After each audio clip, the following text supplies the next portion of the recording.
आज हम करेंगे क्वेश्चन नंबर 10 चैप्टर नंबर 3 का, जिसकी हमारी है क्वेश्चन है हमारा ये।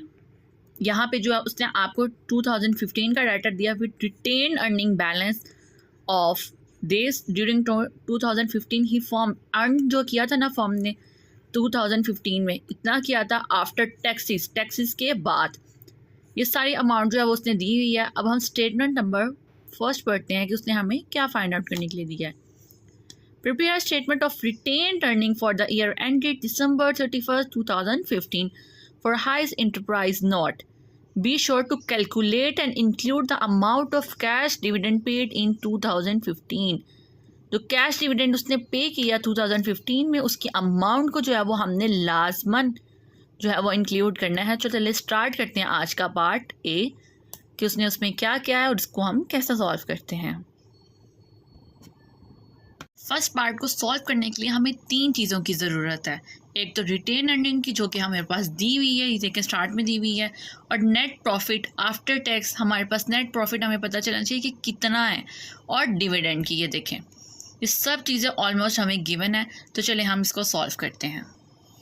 तो सबसे देखिए cash dividend paid on common stock, उसके लिए हमें क्या चाहिए, नेट प्रॉफिट आफ्टर टैक्स, जिसमें से हमने माइनस करना है प्रीफर्ड स्टॉक को, और उसमें से हमने माइनस करना है चेंज इन रिटेन्ड अर्निंग। तो सबसे पहले ये देखें, हमने इसकी क्या बनानी है, statement of retained earning for the year ended December 31st, 2015 हमने ये बनानी है। उसके बाद रिटेन अर्निंग कितनी थी हमारी, ये क्वेश्चन में हमें गिवन है $11,51,000। इसमें हमने क्या प्लस करना है, नेट प्रॉफिट आफ्टर टैक्स, जो कि 2015 का था, ये था 5,28,000। तो ये देखें इसको हमने इसमें से प्लस करना है, और इसमें से हमने क्या माइनस करना है, कैश डिविडेंड। एक तो हमारे पास प्रेफर्ड स्टॉक था, एक कॉमन स्टॉक था, तो इन दोनों को आपने प्लस करना है, और जो आंसर आएगा वो इसमें से आपने माइनस कर देना है। तो हमारे पास आ जाएगी रिटेन अर्निंग December 31st, 2015 की। ये आपको क्वेश्चन में गिवन भी है। ये देखें क्वेश्चन में हमारे पास हर चीज़ जो है वो गिवन है। आफ्टर टैक्स ये देखें ये गिवन है आपके पास, और preferred stock this, her cheese given है। सिर्फ आपने लिखनी है, कुछ भी ऐसा नहीं है जो मुझे आपको निकाल के बताना अलग से पड़े, और जो पड़ेगा वो मैं आपको साथ साथ बता रही हूँ। अब सिंपली देखें, हमने लिखा नेट प्रॉफिट आफ्टर टैक्स कितना था, 5,28,000, वो हमने यहाँ लिखा।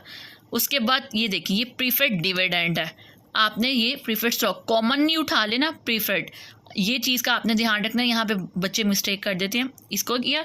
और इसके बाद change in retained earning, change लेना है आपने, इसमें रिटेन अर्निंग आएगी और रिटेन अर्निंग बैलेंस आएगा।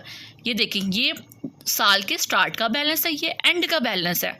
ये नहीं लेना है कि आपने सिर्फ ये ले लें या ये ले लें, दोनों लेना है, स्टार्टिंग का भी और एंडिंग का भी। इनमें से आपने इसको माइनस करना, और जो आंसर आएगा उसको इसमें से माइनस करना, तो आपके पास आएगा ये वैल्यू आपके पास आ जाएगी। तो इसका आपने बस ध्यान रखना है कि आपने रिटेन अर्निंग दोनों लेनी है, सिर्फ एक नहीं उठा लेनी। अब चलते हैं पार्ट बी की तरफ। पार्ट बी में उसने हमें क्या, calculate the firms 2015 earning per share. Earning per share करते हैं EPS को, इसकी फुल फॉर्म ये है। तो चलें इसको फाइंड करते हैं। अब अर्निंग पर शेयर का फॉर्मूला आपने लाजमन याद कर लेना है, net profit after tax minus preferred dividend divided by number of common share outstanding. Number of share outstanding आपको उसने बताया हुआ है क्वेश्चन में कि ये 1 लाख है। आफ्टर टैक्स ये देखिए हमने ऑलरेडी लिखा हुआ है, और यहाँ पे प्रेफर्ड स्टॉक या प्रेफर्ड डिविडेंड कितना है, 98,000 का। सिंपली आपने क्या करना है, आफ्टर टैक्स में से डिविडेंड को लेस करना और डिवाइड कर देना अपने आउटस्टैंडिंग शेयर से। तो हमारे पास कितनी अमाउंट आएगी, $4.30 हमारे पास आ जाएगा। अब चलते हैं अपनी लास्ट रिक्वायरमेंट सी की तरफ कि उसमें उसने हमको क्या कहा है।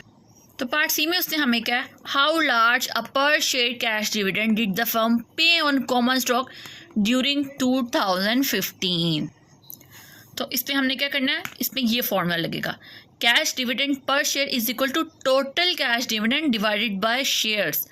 हमारे पास कैश डिविडेंड पर शेयर आपने कहाँ से लेना, ये देखें ये आएगा टोटल कैश डिविडेंड क्वेश्चन में से, जो कि हमने फर्स्ट में सॉल्व किया हुआ है। ये देखें ये हमने ये लिखा था ना, cash dividend paid on common stock, तो हमारा ये था। हमने इसको पार्ट ए से सॉल्व ऑलरेडी किया था, वहाँ से पकड़ना। और टोटल शेयर्स कितने थे, 1 लाख, इससे डिवाइड करना तो हमारे पास आएगा $2.57।